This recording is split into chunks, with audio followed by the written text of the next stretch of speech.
For the second quest, we're going to leave our vendor, and you will notice you've got two little check marks. The first one we want to do is this one up here. It's the easier of the two.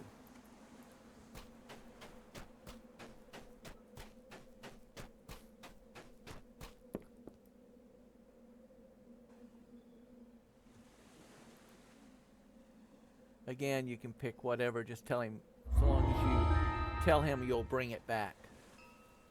Okay? Again, you see in our big map, whoops, see our blinking where we're heading.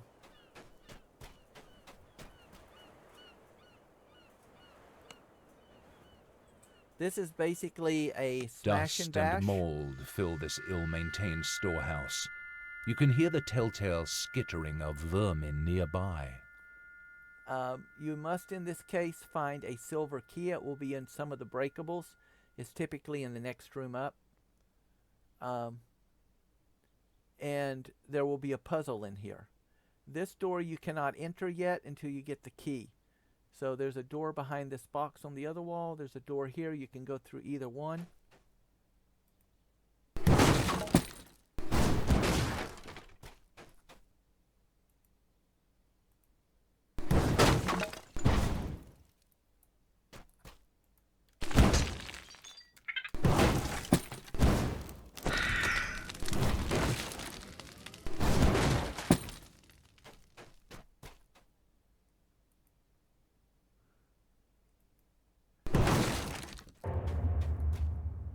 You want to check for all the breakables. We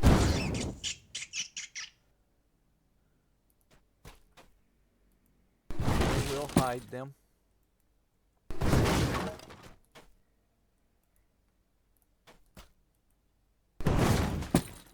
Sometimes they'll even stack them on top of each other. So you got to be careful when looking for that. They'll stick them, like here, they'll stick them behind doors and stuff. That if you're not looking for them, you'll miss them.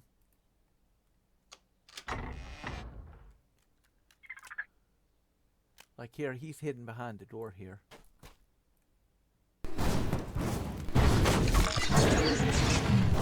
Told you, there's always one hidden behind the door somewhere.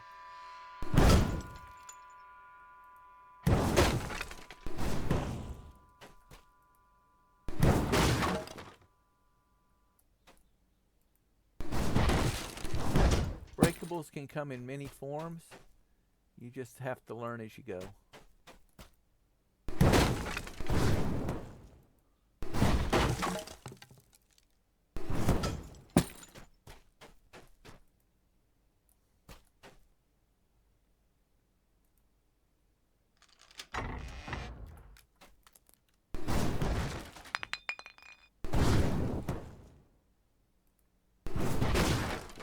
This appears to be the main storeroom. It seems the villagers have been preparing for a protracted siege.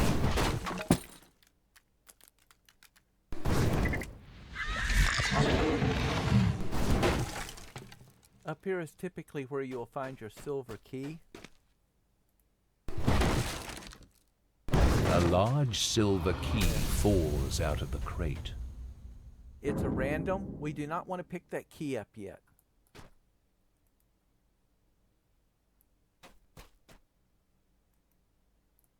Pick up anything we've already done. Good.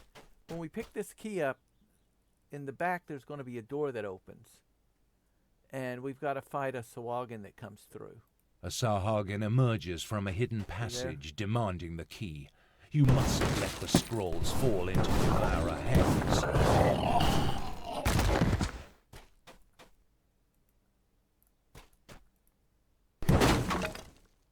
Now the door that opened, we came in here, we came up, boom, there's the door. We need to go to the very bottom. There's nothing else down here except the chest. But we want our chest. We like our chest. The important stuff, the treasure. Alright. Now the door that as we come up, we're coming straight out, we'll see the door that we did not enter. That's the door that we entered. It's open. The first thing we want to do before we run out of here is make sure we've gotten all of our breakables done.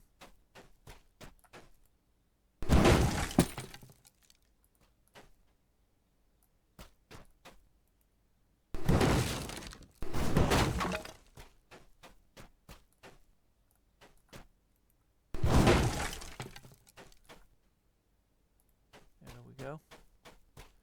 Now we're going to go back out through this door.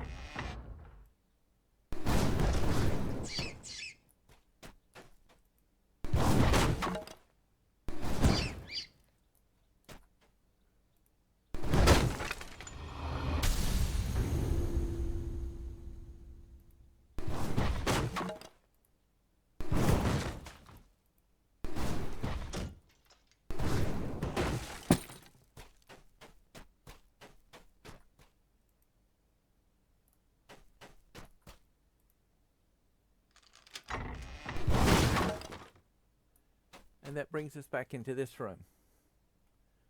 And then directly across, we can now use the key to open The door swings open, revealing a magic. It appears that the floor in this room can be moved and rotated. Since there's nobody in here attacking us, the first thing we can do is collect all of our breakables.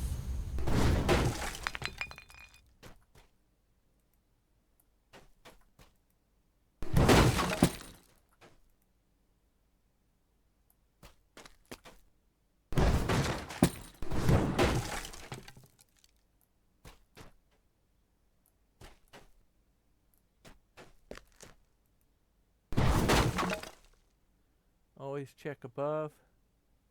Sometimes they hide stuff.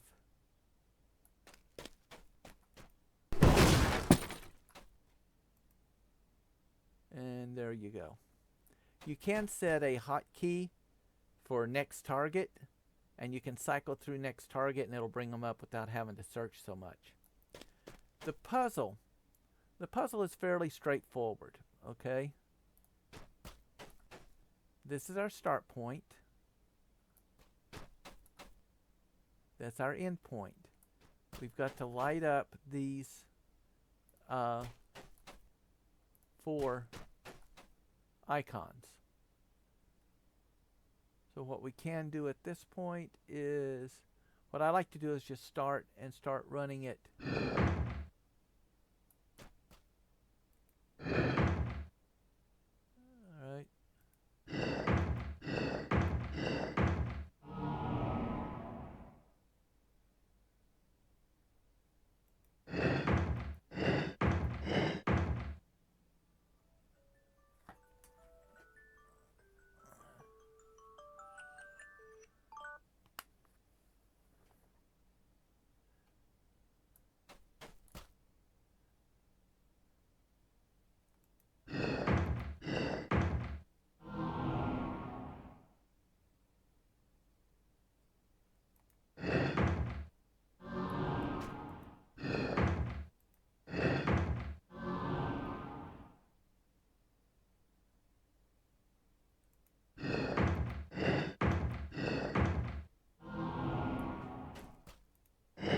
The protective spell dissipates. All that remains now is to take and deliver the scroll. Now this is a very small dungeon, so instead of waiting for it to do the finish recall, I can go right out the door.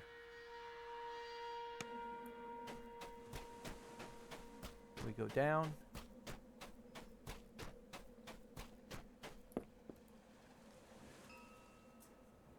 Now this is where things you got to start looking at stuff. This gives a save to reflex saves.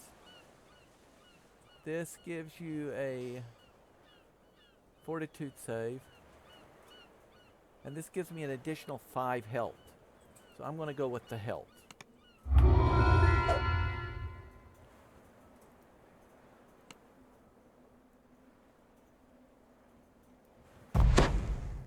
Alright. I may need arrows at a later date, so I'm just going to pack these here. It still counts against my weight, but it opens up a slot and they just sit there, will be used automatically if I use a bow. A quiver allows me to stack.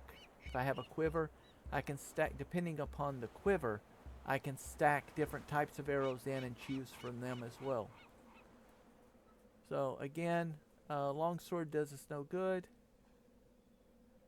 No good. Light wounds, we want to save that. And the rest of it, we're going to come down here.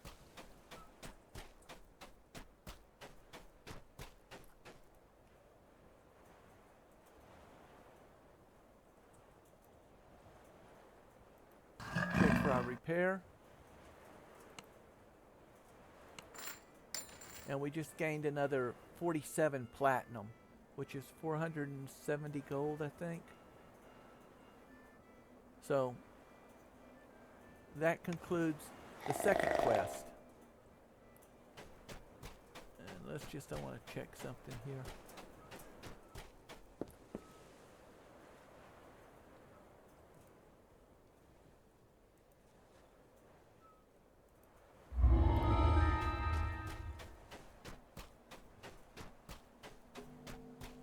It's been a while, so I just want to make sure. See, now that we have done the normal, we've unlocked the hard. When we unlock the hard, we unlock the elite. When we do the elite, we unlock and we go on through. All right? If I was building for points, I would go back and run all of these again in hard, then do it again in elite. But in this case, we're not going so much for leveling points.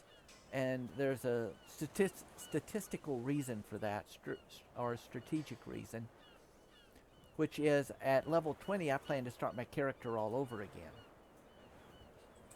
So, at the present point, I want to just get this completed so it opens up the next section. Then I can come back and do these again and not have a problem. The quest is always the same. Okay? It just, things get harder as you go. And you can read up on Reaper mode because there's a lot of different things that affects Reaper mode.